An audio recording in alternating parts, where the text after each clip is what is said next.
welcome back, everyone. This week's Picture of the Week is being brought to you by Flowers Deer Processing. Hey, I just talked to Jim Flowers right before I got in studio. Jim said they're up to almost 200 deer already at the deer processor. So a lot of snack sticks being made, and those grab bags are being made over at Flowers. Check them out, 4550 Eaton's Creek Road. And if you hurry up and tell them Southern Woods and Water sent you, you might get a special surprise. So go over there and check them out.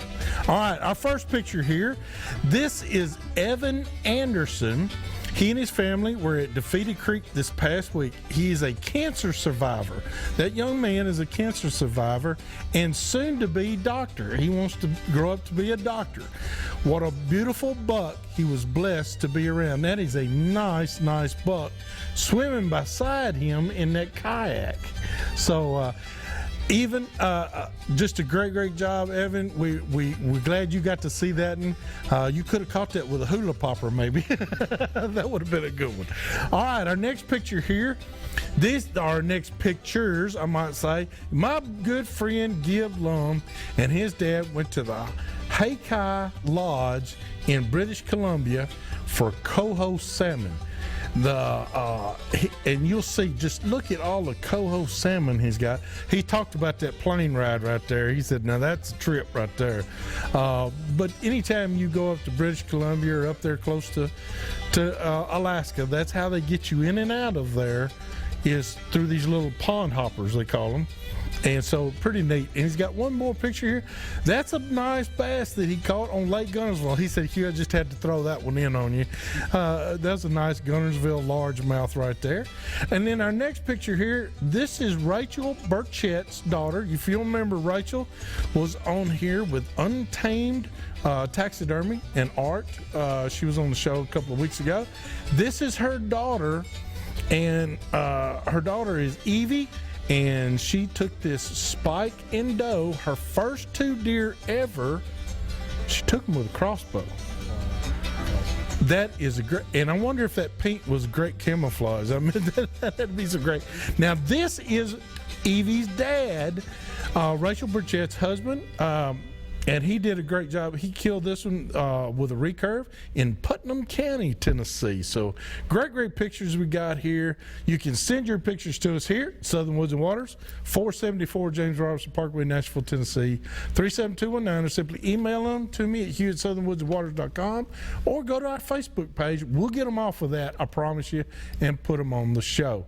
Tonight, my guest is the one and only Bobby Cothran. Bobby has been a friend of mine. We've been friends for years and years. Shoots archery, shoots Matthews for Matthews. He's an avid archer, an avid hunter. Each year we've either had him on the show or talked to him about his prediction of the rut, and each year we've given it to you. It's that time of year again, and we want to broaden out. And Bobby, I'm one of these guys that likes to hunt all phases of the rut. The pre, the rut, the peak, and the post. You try to do it all then, right? I try, you know, but I know a lot of people only get 3 or 4 days to hunt. Yeah, and they like to plan it around. Try to schedule their vacation or the days off around. You know, if you're going to hunt deer, of course, the rut is where you're going to be at in the woods. We all know that. That's where the big boys get stupid. Exactly. Well, we've been talking tonight. I think we've got it narrowed down here in Middle Tennessee. And what I've observed just this week only, I've been hunting a large field. And I've been set up on one gigantic buck, of course. And I've had to move my stand 3 or 4 times to adapt to them. But in these past 2 weeks, I've seen 2 or 3 different bachelor herds. I've seen bucks paired up. And just this last 2 days, I have seen these bachelor group of bucks dissipate. So that's a sign. That's a sign. And matter of fact, on the way out of the woods today up the road, I've seen a mature buck crossing the road by itself. So I think you and I have got some dates here that's really going to hit good. I want to also say I talked to Alton Johns with Gander Mountain and Mount Juliet, general manager there, and he is starting to see more scrapes and rubs in the Sparta, Tennessee area, which is a little bit higher elevation, a little cooler, but they're already starting to see that big time. I call them paw out spots. Yeah. Right now they're just starting to do a little pawing, and I have seen some small scrapes. Now once they start making their big ones, the larger scrapes, where they're really marking off their territory, that's another sign we'll be talking about, of course, when this moon phase kicks off. And the way it looks this year, the moon's always had that full rutting moon that we've called it. Right. And this year it's going to hit in November versus the third week of October. That's right. And our days are starting to get shorter now. Time's changing. We've got some cooler weather blowing in, which it's not real cool, but it starts triggering things in this deer's brain, of course. Well, give them the date. I mean, you and I have decided, both have said this date is going to be, I would think, the peak of it. Last year they started rutting around right at the last 2 weeks of archery before muzzleloader season here. This year, I'm going to think muzzleloader, election day be in the woods. That whole week, I don't care who you vote for. Forget voting. Just go hunt. They're both dummies, so why not spend the time in the woods? That's right. That's right. I think it'll be a great time for people to be in the woods that week. Yeah. I mean, of course, go vote. That's our God-given right. We all should exercise that That's right. I wouldn't make in light of that, but we do need to be in the woods that week. That's when you want to make sure you set up on the doe what their travel corridors are, because that's where the bucks are going to follow. The bucks are just not snooping through the woods. They're actually looking for a doe. So if you can hunt your does, that little sacred area where does are, that's where the bucks are going to start showing up. And we're going to give you some more tips on how to hunt that rut. But Bobby and I both agree that the full moon is November the 14th. Correct. That's the 100% full moon. It is also the day that sunrise is at 7:14, which is a little later. Right. And sunset is at 5:47. So that's a way short day. It is. Right there that you're already looking at. You're looking at less than 10 hours of daylight. Yeah, your older hunters, the old school guys, really think that's that magic day. That's the magic that kicks day. It. Mm-hmm. But also that week before that is when I believe it kicks in. I do That's too. when I see all the the rut activity. If you're in an area that you want to try little small rattle sequences, your grunt's the best tool to have in the woods. Grunt's the best one to do. I've taken more bucks off of a grunt tube than I have rattling, because if you're not careful, you can run some off if they're not used to. Yeah, if you're smashing them together. Yeah, don't go in there, playing snare drums. No, I don't think that. But you can tickle them and make a little grunt, and you can draw them in. But I also want to tell everybody, because a lot of people think, well, I'm gonna hunt the rut. Well, what they don't understand is the pre-rut, I believe, and the post-rut are the two better times. Yeah. The pre-rut, they're not locked on the doe. Now you get to the rut, I've seen bucks stay on does on the same doe for 2 and 3 days. Absolutely. And yeah, they get stupid. They'll lay down in the field, but let me tell you something. You're going to have a hard time getting to him without him knowing it. Yeah, they're not going to leave that doe either. No. She'll be the one that busts you before he will. She'll bust you, and then she's gone, and then he's gone too. Right. So the pre-rut, like the week and a half or 10 days before that, when muzzleloader season will be great. Muzzleloader ought to be fantastic. And I think that's when it's going to start. You might, that last week of archery, of course it's hard enough to do with a bow what you want to do anyway. But when they start to really get out and move, it makes a little bit more. I still think the young hunters are going to have a golden opportunity too. Yeah. That October 29th and 30th. That's going to be a mighty fine weekend. There will be more deer killed in the state of Tennessee this year than has been the past 5 or 6 years. I think so too. Mark my word on that. Yeah, I think you're right. We'll bet a Pepsi on that. Well, because the reason I think is we had such a good fawn crop this year. Well, we have. Plus, that there again, when that moon phase hits in that last 2 weeks of archery and muzzleloader hadn't started, and then you throw yourself in that gun like last year, That's when right. the rut's hitting really hard, and you have to really be on point to even catch one in, because like you said, they just run them to death. That's right. And now everybody should be just like archer. We've talked about practicing. You need to get your guns out and clean them. You need to sight them in now, because you're just a couple weeks away from it. So that's right. You have to really be prepared for this. Get your muzzle loaders out, get them ready to primed up, get them get it where you want it right now. The way everything's looking now with that moon phase, and our weather has yet to really do that cool down, I believe it's going to happen. It's got to happen within 2 or 3 more weeks. Then your rut moon starts. All this is starting to line up.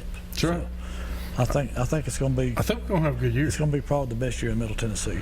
I think the more people that get out there, guys and gals get out there, you got to spend your time in your stand, though. I mean, you can't just run out there and hunt for a couple hours and come back in and watch the days of our lives. You're going to have to stay out there. You're exactly right. Because they're going to change their patterns. That doe may not be so anxious to get up early in the morning. She may wait till 10, 11 o'clock in the morning. Well, the number one culprit for throwing a deer in the nocturnal is human beings. That's it. Smell in the woods. Right. That's what I throw in nocturnal more than anything. Right now, like I was telling you earlier, I've been hunting. There's a couple deer I'm after, and I've already logged probably 40 hours in my stand. And I finally this afternoon set up a stand in the wind position where I think it'll be right. This weekend he's going to be mine, I hope. That's right. But it's taken a while to get there. You're going to see if he's into body piercing. Well, I tell you what, though, and a lot of people, the pre-rut. Let's talk pre-rut right quick. You brought up a very good point, and that is you've got to do your scouting. You've got to know where those does are bedding. Exactly. And I always will tell. Now, a buck's not just going to come running in there with all these does are bedded and sniff around.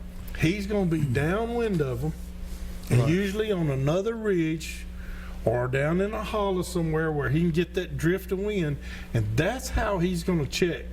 He can check a whole herd from 100 yards. Correct.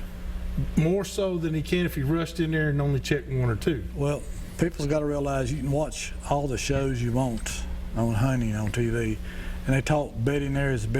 Well, out west that's great, where they're hunting open fields and you got thickets for them to lay up in. But here, they like to bed on the side of hillsides. They do. In the open. It's not like you're just walking off into a thicket somewhere. So you've really got to know where you're hunting at. Like you said, you've really got to do your homework. You got to do your homework. And if you get ahead of the game and find out where some of these bedding areas are now, right? And you only have about a week to find them in too. Yeah. Find them, then start learning that buck's pattern. And kind of see if you see any signposts, which is a rub, stuff like that. Start checking along that. The greatest tool you can carry in the woods, I feel like, is a pair of binoculars. Yeah, you got to have those. And how many days do you scout during deer season? Oh Lord, I'm out there just about every other day. All deer season long, you're scouting, aren't you? They change. You have to find out where they are. Number one, of course. But it's so important to stay scent free in the woods. That's the most important factor, is staying scent free in the woods. And if you want to use scents, ladies and gentlemen, be smart about it. I'll tell you one thing that we have done in the past, and this is usually during the rut or post-rut times when they're hitting those scrapes and things at night and checking them at night. Instead of going in your stand before daylight and freshening up a scrape, why don't you wait? Why don't you go freshen that scrape up about noon? Right. Get them scent checking more than Get them scent checking during the day instead of scent checking at night. Good point. And then you might be able to see that buck during the day. If you really want to play his game, let's play. But you got to be smarter than the animal sometimes. But we feel like November 14th. 100% full moon. That is the rutting moon. Well, they'll start rutting before that. It's going to start. The pre-rut's going to hit really heavy probably that weekend before that. And then it's going to run all the way for about 3 weeks. And then it'll calm down a little bit. Around November, you're still going to have that post-rut kicking in. Because if they're starting to breed here, look at your calendar, mark that day where you see them chasing. And that 28 day later, 21, 28 days later, they're going to try to rut again. They're going to kick back in the post rut, of course. All right, we're fixing to take a break. We're going to allow you the next segment. We're going to allow you to call and answer some questions. We'd be glad to answer any of them. But then I also want to find out from Bobby, where do you want to set your stands for certain times of the rut? Okay, So we'll be right back with more Southern Woods and Waters.